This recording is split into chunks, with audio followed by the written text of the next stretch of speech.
Dans les prochains épisodes de Plus belle la vie, alors que Kevin et Emma enquêtent sur Camille, Patrick et Bauer se mettent dans une drôle de situation. De son côté, Myrtha trouve du soulagement par un biais inattendu. Kevin et Emma enquêtent de bon matin, Kevin rend visite à Emma afin de lui montrer la vidéo de la confrontation entre Camille et Jacob. La jeune femme a communiqué avec le criminel grâce à des gestes.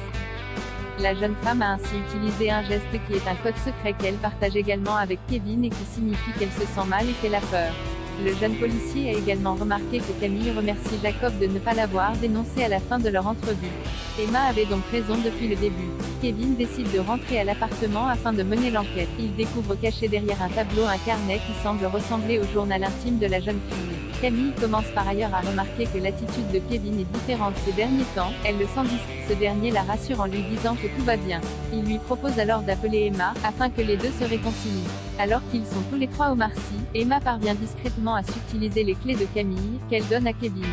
Ce dernier s'éclipse, affirmant que les deux jeunes femmes ont besoin de discuter seul à seul. Il se rend alors à l'appartement, et ouvre le cadenas du journal intime de sa petite amie grâce aux clés. Alors que le policier prend des photos des pages du carnet, il découvre à quel point la jeune femme est obsédée par lui. De leur côté, Justine et Baptiste, qui filent le parfait amour, continuent d'enquêter sur les feux de forêt, mais ils ne parviennent pas à trouver un point commun entre les différents incendies du pyromane. C'est à ce moment-là qu'un nouveau départ de feu dans le massif d'Arbois leur est signalé. Baptiste remarque alors que les points de départ de feu forment un pentagone. C'est la même forme géométrique formée par les points de combustion se trouvant à l'intérieur du coquillage d'Ormeau. Patrick et Bauer dans une drôle de situation prune et dépitée, un autre directeur de casting a envoyé à la production à Hollywood une photo d'un père et de son fils prise dans l'ambiance du prochain film de Jennifer Mitchell. Pour rivaliser, elle propose à Patrick et Bauer de monter un cran au-dessus en tournant une scène du film en costume et ce seront eux les acteurs. Elle a une amie qui travaille dans un théâtre et qui pourra leur prêter tout ce dont ils auront besoin. Le tournage est prévu pour l'après-midi même. Les deux policiers sont partants.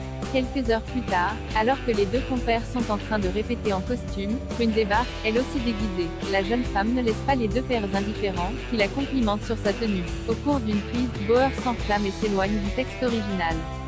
Pris dans l'énergie du moment, il embrasse Patrick et intervient pour les séparer. Plus tard, Bauer lui confie que Léa s'éloigne peu à peu de lui. Il rassure son beau-père en lui affirmant que ça ne se reproduira pas.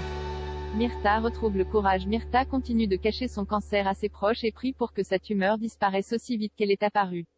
Elle est interrompue par un appel de Gabrielle qui s'inquiète de ne pas avoir reçu le résultat de la biopsie de Myrtha.